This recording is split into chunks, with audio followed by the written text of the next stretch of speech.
Sir next PM Rahul Gandhi ಆಗ್ಬೇಕಾ ಮೋದಿ ಆಗ್ಬೇಕಾ? ಮೋದಿ ಆಗ್ಬೇಕು 100%. ಯಾಕಂತಂದ್ರೆ ಇಂಡಿಯಾ ಇಷ್ಟು ಡೆವಲಪ್ ಆಗಿದೆ, ಆ ಇದರಲ್ಲಿ ಮೋದಿನೇ ಚೆನ್ನಾಗಿ ಕೆಲಸ ಮಾಡಿರೋದು compare to Rahul Gandhi. So decision ತಗೊಳೋದ್ರಲ್ಲಿ ರಾಹುಲ್ ಗಾಂಧಿಗಿರೋ ಇದು ಮೋದಿಗಿರೋ ಐಡಿಯಾ ರಾಹುಲ್ ಗಾಂಧಿಗಿಲ್ಲ. ಸೊ ಅದರಿಂದ ನಂದೆಲ್ಲ ಮೋದಿಗೆ ಸಪೋರ್ಟ್ ಮಾಡ್ತಾರೆ. ಸೊ ಈಗ ಮೋದಿ ಅವ್ರನ್ನ 60-40 ಕಮಿಷನ್ ಸರ್ಕಾರ ಅಂತ ಹೇಳ್ತಾರೆ, ನೀವೇನ್ ಹೇಳ್ತೀರಾ? 1000 ಜನ 1000 ಹೇಳ್ತಾರೆ ಮೇಡಮ್. ಈಗ ಮೀಡಿಯಾ ಬಗ್ಗೆನೂ ಇದು ಹೇಳ್ತಾರೆ. ಸೊ ಮೀಡಿಯಾ ಸರಿ ಇಲ್ಲ, ದುಡ್ಡು ಕೊಟ್ಟರೆ ಯಾರು ಬೇಕಾದ್ರೆ ಅವ್ರಿಗೆ ಹೇಳ್ತಾರೆ ಅಂತಾರೆ. ಸೊ ನಂಬ್ತೀರಾ ನೀವು? ಕರೆಕ್ಟ್ ಅಲ್ವಾ? ಹೇಳೋರಕ್ಕೇನು ಬೇಜಾನ ಹೇಳ್ತಾರೆ. ಸರ್ ಈಗ ಮೋದಿ ಅವರು ದೇಶ ಸುತ್ಕೊಂಡಿದ್ದಾರೆ, ಏನು ವರ್ಕ್ ಮಾಡ್ತಿಲ್ಲ ಅಂತ ಕೆಲವು ಮಾತುಗಳು, ನಿಮ್ಗೆ ಅನ್ಸುತ್ತೆ? ಅವೆಲ್ಲ ಬೋಗಸ್ ಮೇಡಮ್, ಸುಳ್ಳು.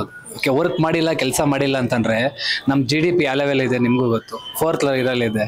ಸೊ ವರ್ಕ್ ಮಾಡಿಲ್ಲ ಅಂದ್ರೆ ಅದೆಲ್ಲಿಗೆ ಹೆಂಗೆ ಬಂದ್ಬಿಡುತ್ತೆ? ಆಟೋಮೆಟಿಕ್ಕಾಗಿ ಯಾವುದು ಬರಲ್ಲ ಅಲ್ವಾ? ನಾನು ಅದನ್ನು ಒಪ್ಪಲ್ಲ. ಅದು ಸರ್ ಈಗ GST ಮಾಡಿರೋದು ಸ್ವಲ್ಪ ಜನಕ್ಕೆ ತೊಂದರೆ ಆಗ್ತದೆ ಅಂತ ಹೇಳ್ತಿದ್ದಾರೆ, ನಿಮ್ಗೆ ಹೆಂಗ್ ಅನ್ಸುತ್ತೆ?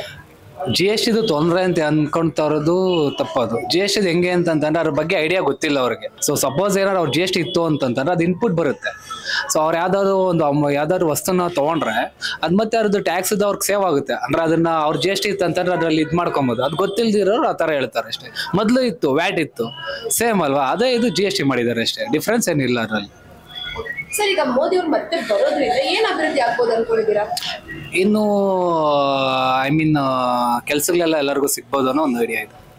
ಸರ್ ಈಗ ಮೋದಿ ಅವ್ರು ಬಂದ ತಕ್ಷಣ ಈ ಕೆಲಸ ಮಾಡ್ಬೇಕು ಫಸ್ಟ್ ಅಂತ ಅನ್ಸೋದು ಯಾವುದು? ಆ ಥರ ಏನೂ ಐಡಿಯಾ ಇಲ್ಲ ಮೇಡಮ್. ಈಗ ಪ್ರೆಸೆಂಟ್ ಬಂದಿದ ತಕ್ಷಣ ಈಗ ಮಾಮೂಲಿ ಎಲ್ಲಾನು ಇದೆ. ಸೊ ಇನ್ನೂ ಸ್ವಲ್ಪ ಕೆಲಸಗಳು ಬೇರೆ ಅಂದರೆ ಯೂತ್ಗೆ ಸ್ವಲ್ಪ ಇನ್ನೂ IT ಇದರಲ್ಲೆಲ್ಲ ಅವ್ರ ಕೆಲಸಗಳು ಸಿಗ್ತಾರೆ ಬೆಟರ್ ಅಂತ ಅನ್ಸುತ್ತೆ. Thank you so much.